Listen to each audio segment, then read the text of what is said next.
Hello दोस्तों, स्वागत है आप सभी का एक बार फिर से हमारे YouTube चैनल ज्ञान स्टार प्लस में।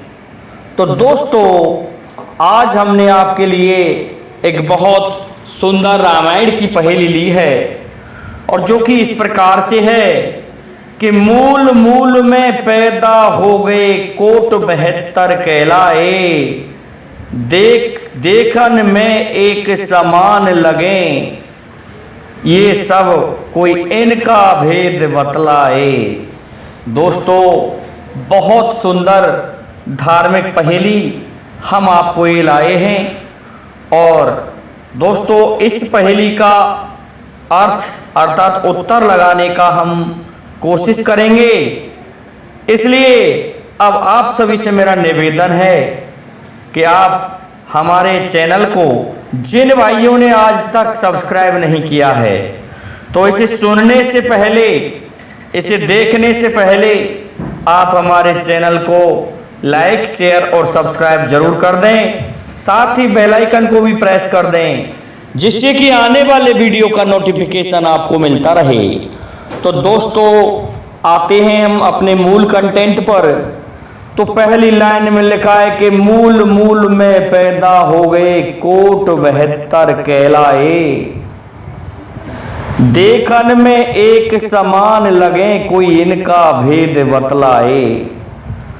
तो दोस्तों, अब हम आपको इसे समझने के लिए एक कथा सुनाएंगे जो कि इस प्रकार है।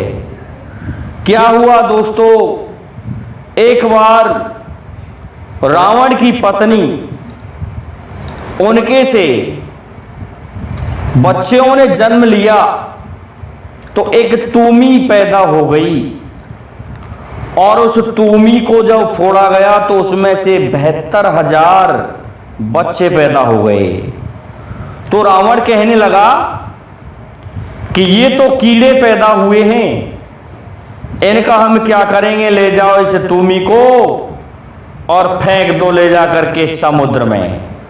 तो इस प्रकार से उस तूमी को रावण के द्वारा समुद्र में फेंकवा दिया गया। दोस्तों, होता क्या है, वो कीड़े जैसे बालक, वहां एक बरगद का पेड़ था बड़का, और उस बर के पेड़ के जाके चिपट गए। तो बड़ का दूध पी पी करके वो जवान हो गए। दोस्तों, ये बच्चे मूल में पैदा हुए थे, मूल नक्षत्र में। इसलिए पहली लाइन में लिखा है कि मूल मूल में पैदा हुए कोट 72 कहलाए। ये 72 करोड़ थे दोस्तों। जब ये 72 करोड़ बड़े हो गए तो इन्होंने तपस्या की, ब्रह्मा जी को प्रसन्न किया। तो ब्रह्मा जी ने कहा कि तुम जो मांगना चाहो मांग सकते हो। और इस पर वो बोलने लगे कि हमें हमारे पिता के दर्शन करने हैं, हमें हमारे पिता के दर्शन करा दीजिए। तो ब्रह्मा जी कहने लगे, ऐसे पिता को तुम देखना चाहोगे? अरे तुम मूलों में पैदा हो गए थे, इस कारण से तुम्हें समुद्र में फेंकवा दिया गया तुम्हारे पिता के द्वारा, और तुम इस प्रकार अब इस बड़ के दूध से बड़े हुए हो। तो उन्हें खींच आ जाती है। तो वे 72 करोड़ आकाश में जाकर के अलग से एक भैबलपुर बसा लेते हैं दोस्तों। और ये सभी नारायण तक कहलाए। तो नारायण तक जो थे उनमें राजा और प्रजा में कोई भेद नहीं था, क्योंकि वो 72 करोड़ थे।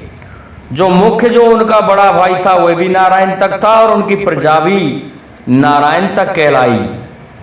ऐसा बताते हैं कि मूल नक्षत्र में पैदा होने के कारण रावण ने जब ये अपना पत्रा खोलकर देखा कि ये तो मूलों में पैदा हुए हैं, ये पिता के लिए भारी होते हैं, इस कारण से इनको समुद्र में फेंक दिया था।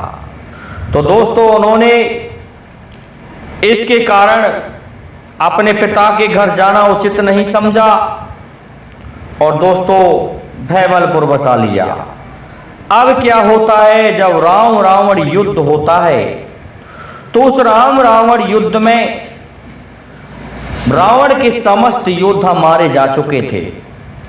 जब अहि रावण, कुंभकर्ण, घननाद और उसके अन्य पुत्र सभी मारे गए, तब वह कहने लगा अपने मंत्री धर्मरुचि से कि मंत्री धूमकेतु, तुम ये बताइए कि अब भी कोई मेरे पास योद्धा है या कल युद्ध में उन तपस्वियों से लड़ने में स्वयं जाऊं? तो इस पर कहते हैं धूमकेतु ने कहा कि ये रावण है, इसको उल्टी सलाह क्यों ना दी जाए, इसको समूल नष्ट क्यों ना कराया जाए। तो रावण ने के लिए सलाह दी कि सुनिए, आपके पुत्र हैं जो कि 72 करोड़ हैं और उनमें राजा और प्रजा में कोई भेद नहीं है। ऐसी ही वहां की प्रजा है जैसा राजा है, राजा और उनके चेहरों में भी कोई अंतर नहीं है। हे रावण, जब तुम्हारी रानी के गर्भ से एक तूमा पैदा हुआ था तो उसमें 72 करोड़ बच्चे पैदा हुए थे। तुमने मूल नक्षत्र में पैदा होने के कारण उस तूमे सहित उसको समुद्र में फेंकवा दिया था। इस कारण से जब उन्होंने तपस्या की ब्रह्मा जी की, तो ब्रह्मा जी से अपने पिता के दर्शन करना चाहा, तो इस पर उनमें ये भ्रम पैदा हो गया और वो अलग से भैबलपुर बसाए हुए हैं। और वो प्रतिज्ञा करके गए थे कि जब तक हमको हमारा पिता अपने देश में नहीं बुलाएगा तब तक हम हमारे पिता के पास नहीं जाएंगे। इस कारण से रावण, तुम्हारे पुत्र वहां पर हैं। तो रावण ने चिट्ठी लिख दी, पत्री लिख करके भिजवा दिया गया एक दूत को भैबलपुर के लिए, और भैबलपुर के में जाकर के नारायण तक को वह चिट्ठी थमा दी जाती है। उस पत्र को पढ़ के रावण के को और नारायण तक प्रसन्न हुआ, कहने लगा कि चलो मेरे पिता ने मुझे बुलाया है, इसलिए अब हम 72 करोड़ लड़ने जाएंगे। दोस्तों, उनकी पत्नी का नाम था बिंदुमती।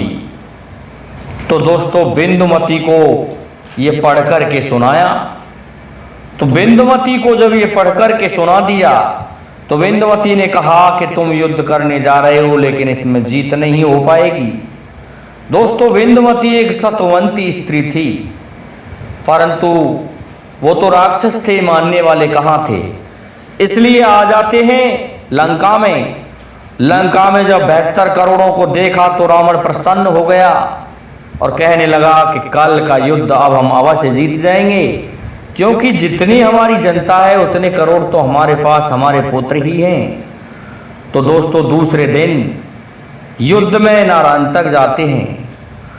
तो नारायण तक ने यहाँ तक है कि वहाँ पहुँचने से सब जब उन्होंने देखा कि युद्ध होना प्रारंभ है तो युद्ध होता है, तो नारायण तक इतना मायावी था कि उसको बार बार मारे फिर भी वह नहीं मरे। उसके शरीर में से एक बूंद भी यदि जमीन पर गिर जाती थी तो फिर से 72 करोड़ पैदा हो जाया करते थे। दोस्तों, इस प्रकार से उस युद्ध में हनुमान, अंगद, सुग्रीव, जितने भी बड़े बड़े योद्धा थे वो सभी परेशान हो गए।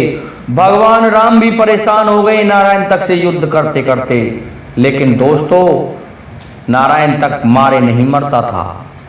तो अब क्या होता है, जब इस बात का पता विभीषण से करते हैं भगवान राम के ये नारायण तक कैसे मरेगा, तो विभीषण जी कहते हैं, हे प्रभु, ये मार जाएगा, लेकिन आपको एक कार्य करना है। आपको सुग्रीव के पुत्र ददमल को बुलाना है, क्योंकि सुग्रीव के पुत्र और ददमल और ये नारायण तक एक ही स्कूल में पढ़े हैं। और सुग्रीव के पुत्र को ये श्राप दिया गया था कि तू तेरे गुरु भाई को मार देगा, ये गुरु द्वारा श्राप दिया गया था। इस कारण से तुम उनको बुलाओ। दोस्तों, बजरंगबली हनुमान जी जाते हैं और पहुंच जाते हैं सुग्रीव के पुत्र ददमल के पास, जो कि एक पर्वत पर तपस्या कर रहे थे। प्रातः काल देखा कि ददमल लघुशंका को बैठा हुआ तो हनुमान जी को खड़ा पाया। हनुमान जी ने अपना सारा वृतांत सुनाया और ददमल को साथ ले आया। जब इस प्रकार से युद्ध में आ गए, जब ददमल और नारायण तक आमने सामने हुए तो नारायण तक ने उन्हें पहचान लिया। नारायण तक में और उसमें बड़े गुरु भाई होने के नाते एक दूसरे से गले मिले, लेकिन भूलवश नारायण तक राक्षसता ये कह गया कि आप कैसे हो, और ददमल ने भी ये कह दिया कि आप कैसे हो। इस पर नारायण तक ने भगवान राम के लिए अब शब्द कह करके कहा कि दो तपस्वियों से युद्ध हो गया है मेरे पिता का, और उसका अंत नहीं हो पा रहा है, इसलिए ददमल आज मैं दोनों तपस्वियों को मार दूंगा। जब दोनों तपस्वियों का नाम लिया तो ददमल को भी क्रोध आ गया, कहने लगा बस बस इतना ही कर, वो मेरे स्वामी हैं। इस प्रकार दोनों एक दूसरे से कहने लगे और दोनों में युद्ध प्रारंभ हो जाता है। तो कहते हैं योजन अष्ट पहर नव जाई, ददमल सुमर हृदय रगराई। दोनों लड़ते लड़ते कभी आकाश में करोड़ों योजन ऊंचाई पर चले जाते, 8-8 10-10 योजन पर चले जाते, और दोस्तों कभी पृथ्वी पर लड़ते, लेकिन कोई किसी के मारे नहीं मरता। परंतु नारायण तक का जो काल था वो ददमल के हाथ से था, इसलिए ददमल ने उसको उठा करके आकाश की तरफ फेंक दिया, और वो भी आकाश में लड़ने लगे, और फिर उसे नीचे जब पटकने लगे तो नीचे नारायण तक आ गया और ऊपर ददमल रह गया। इस प्रकार से नारायण तक ने ददमल ने नारायण तक का अंत कर दिया। तो दोस्तों मूल मूल में पैदा हो गए कोट 72 कहलाए, देखत में एक समान लगे कोई इनका भेद बतलाए। दोस्तों ये रावण के पुत्र नारायण तक थे जो कि 72 करोड़ थे।